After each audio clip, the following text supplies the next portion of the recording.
Don't tell me words don't matter.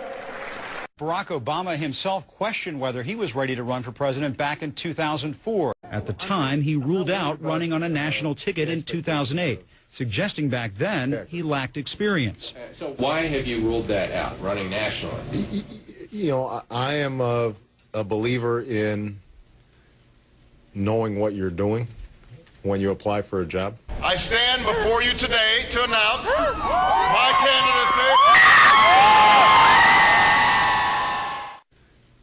Knowing what you're doing when you apply for a job. Because, you know, it is just wonderful to be back in Oregon, and over the last 15 months we've traveled to every corner of the United States. I've now been in 57 states, I think one left to go. There is a perception that you lack experience in world affairs. Right. Is this trip partly aimed at overcoming that perception that, you know, there is doubt among some Americans that you could lead a country at war as commander-in-chief from day one? You know, the interesting thing is that the people who are very experienced in foreign affairs, I don't think have those doubts. We're asked, is he ready?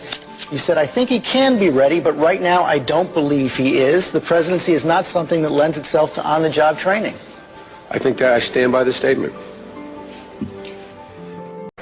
Don't tell me words don't matter. Let me tell you the reason I picked Joe Biden. Number one, he can step in and become president, and I don't think anybody has any doubt about that. Number two is that if I'm in the room making the kinds of tough decisions that the next president's going to have to make, both on domestic policy and on international policy, then I want the counsel and advice of somebody who's not going to agree with me 100% of the time. In fact, somebody who's independent enough that can push back and give me different perspectives and make sure that I'm catching any blind spots that I have. It will not be 6 months before the world tests Barack Obama. I guarantee you it's going to happen.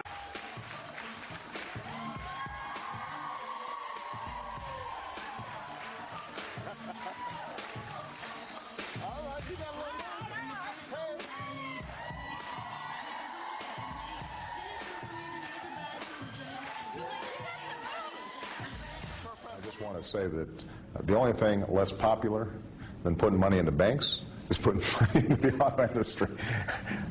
So 18% are in favor, 76% against. It's not a high number. You're sitting here and you are laughing about some of these problems. Are people going to look at this and say, I mean, he's sitting there just making jokes about money? How do you deal with it? I mean, explain your mood and your laughter. Yeah, I mean, there's got to be. Are you punch drunk?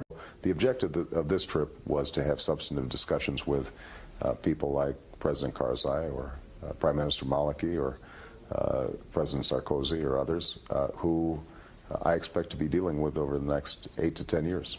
And it's important for me to have a relationship with them.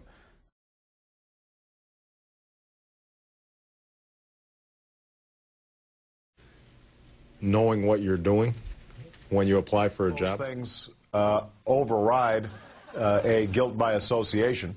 Some of these issues to talk more fully about with full documentation that there's nothing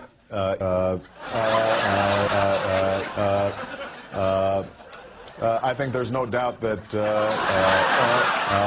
it has been in the past. Hi, this is Max Headroom live. But you know what? It would cost about it would cost about the same as what we would spend over the course of 10 years. It would cost what it would cost us. All right, okay, we're going to. It would cost us about the same as it would cost for about. Hold on one second. I can't hear myself. I bowled a 129.